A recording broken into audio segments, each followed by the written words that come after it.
this morning we heard from Uncle Neville about how important faith is, and then we had a workshop on self-confidence.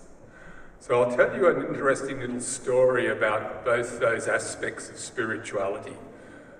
When I was first invited to present at this conference, I was told the theme of the conference is "My life is my message."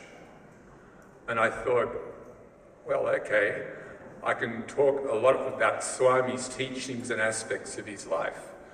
But as I pondered on this only half an hour later, my inner voice started saying, no, you have to talk on "My life is his message."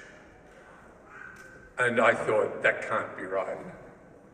And so for the next 2 weeks, I was in this quandary about struggling with, how can I talk on "My life is his message"? He says, "My life is my message." And it was a clash of ego.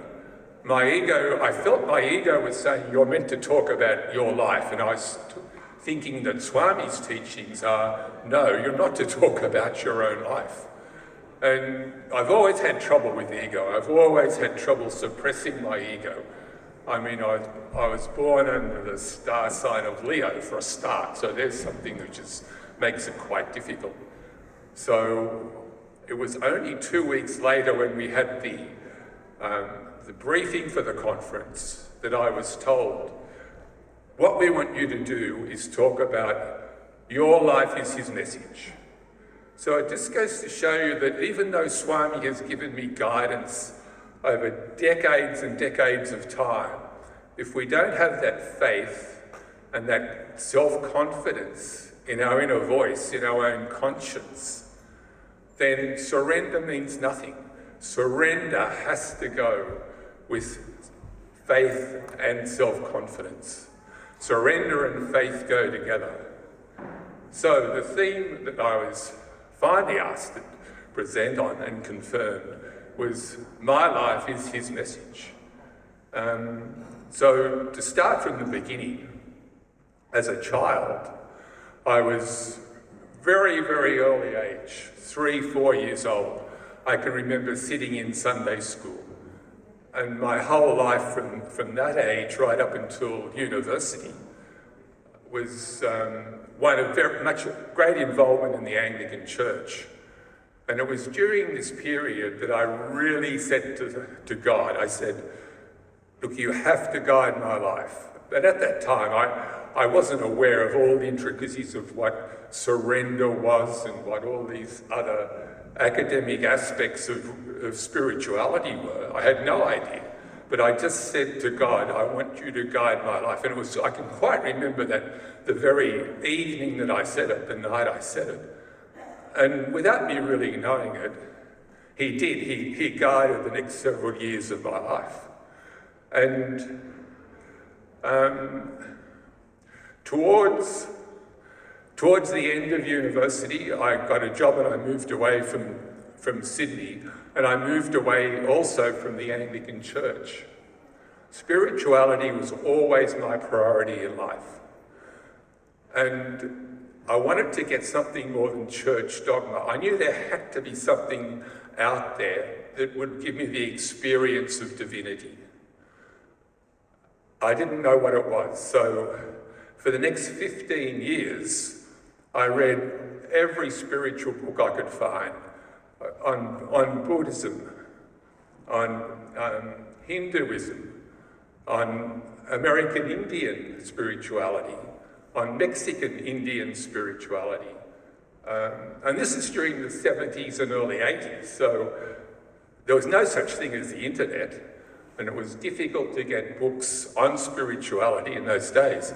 Fortunately, 𝐻𝑜𝑠𝑡ℎ, the Theosophical Society, had a fantastic bookshop in the city where many, many spiritual books were available. And so for 15 years, I went on this search, and nothing really gelled with me. Nothing could replace the Christian religion that I was raised in. And I never gave up hope, but spirituality was always number one in my life. And then came family and job and career and everything else. And so Swami says, if you take one step towards me, he'll take 10 towards us.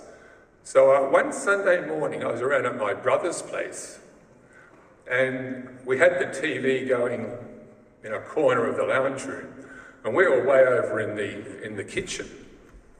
And I glanced up at the TV, and there was this person on the television manifesting this ash. Just as the sound wasn't even on, I just glanced up and I saw this person on the screen manifesting ash. And I couldn't believe it. And my brother had spent about 8 years in India studying under Swami Satyananda. And so he was quite familiar with a lot of aspects of spirituality in India. And I said to my brother, I said, did you see that? What's going on there? And he said, oh yeah, that's just Sai Baba, he does miracles.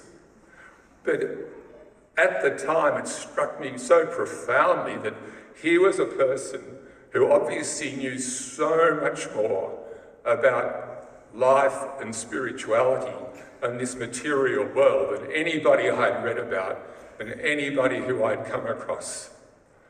So, for the next 6 months, I sort of put it out of my mind, but every few months, an inner voice would say to me, find out more about that person. Find out more about, and I had to keep asking my brother, I said, what was his name again? And my brother would say, that was Sai Baba. I couldn't even remember his name. And this went on for probably another 6 months. Every couple of months I'd have to ask my brother again, what was his name? Because Indian names and those sorts of names were just so foreign to me. So finally I wrote down the name and I went to 𝐻𝑜𝑠𝑡ℎ bookshop and bought a couple of books on Sai Baba. Now, if you have ever been to 𝐻𝑜𝑠𝑡ℎ bookshop, they had tens of thousands of books in this bookshop in the city. It doesn't exist anymore, unfortunately, but they only had about half a dozen books on Sai Baba because the Theosophical Society was not so keen on like this miracle man in India, and so they didn't stock a lot of books. And the minute I started reading Swami's Sathya Sai Speaks, I knew immediately that here was what I had been searching for all this time, because there was truth. There was everything that I had formulated in my own head over 15 years of searching was all presented in Sathya Sai Speaks. And so I was absolutely convinced that here was divinity on earth. And so just the next step after that was, I didn't want to, this history is just exactly like Arjuna and Krishna's in the Bhagavad Gita. Arjuna kept on saying, I'm not going to fight, I'm not going to go to war. And that's the story of my life with Swami. It was a matter of, I don't want to get involved in the organisation. I don't particularly want to do service work. I don't want to go to India. And so I had all these things in my mind about all the things I don't want to do. And one by one, Swami stripped them all away.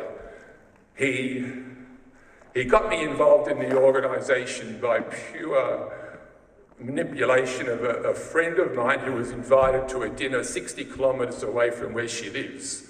And the chairperson of Gordon said, I happened to be at that dinner, and of course said, I'll pick you up on Thursday night, come to the centre meeting. And against my will, he came and picked me up and took me to the centre meeting. And here I am, still involved in the organisation 30, 40 years later. I didn't want to do service work. Asking me, Ross, why don't you go to India? I think I'd spent too many past lives in India. And I heard terrible stories about the ashram from my brother, who went to Satyananda ashram, and people living in the sheds in Puttapati, and I thought, that's just not for me. And I kept on telling people, no, when Swami sends me the tickets in the mail, I'll go to India. Well, believe it or not, the tickets arrived in the mail via two friends in Brisbane. they said, Ross, you're coming to India with us. We're sending you the tickets, we've booked the accommodation, you're coming. And I was in two minds about whether to go, but I thought, well, Swami's organising it again, so I better go.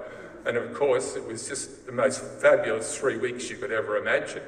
And from that year, for the next 15 years, I went every year mainly to Whitefield, Brindavan, which was just really heaven on earth. It's just a wonderful place to get darshan. I could go on with a few more stories about how Swami keeps on directing our life. If we surrender to Swami, he directs our life. And he directs it through the inner voice. How do we get to that inner voice? You know, we've got very little free will. Swami says we're bound by Dharma, which is our duty, the things that we're born to do. We're bound by our karma, which is the actions from this life and previous lives. We're bound by vasanas, all the vasanas, that's our impulses and our thoughts from previous lives and this lives. So how much free will do we have? What does it mean to surrender? Swami said to me in an interview, looked straight at me and said, you and I are one, not two. You and I are one. And that applies to everybody, not just me, it's everybody in this hall. He continually tells us, I am within you, beside you, around you, above you and below you. But do we really believe this? Do we act in accordance with that? It seems to me that what little free will we do have is to choose between that truth that we are Atma or the false being that we're ego. So that's the only amount of free will that I think that we've got. We can, every time we make a decision, we can choose either to choose free will, to choose the Atma and follow the intellect, or to choose the ego, which will lead to certain destruction. So how do we know we're choosing the intellect? By following Swami's teachings: peace, truth, love, right action, non-violence, love all, serve all, help ever, hurt never. Very, very simple messages. Follow the intellect, follow the intelligence that we're given, and don't follow the ego. It just leads to destruction. So surrender and faith go together. We can't follow the ego.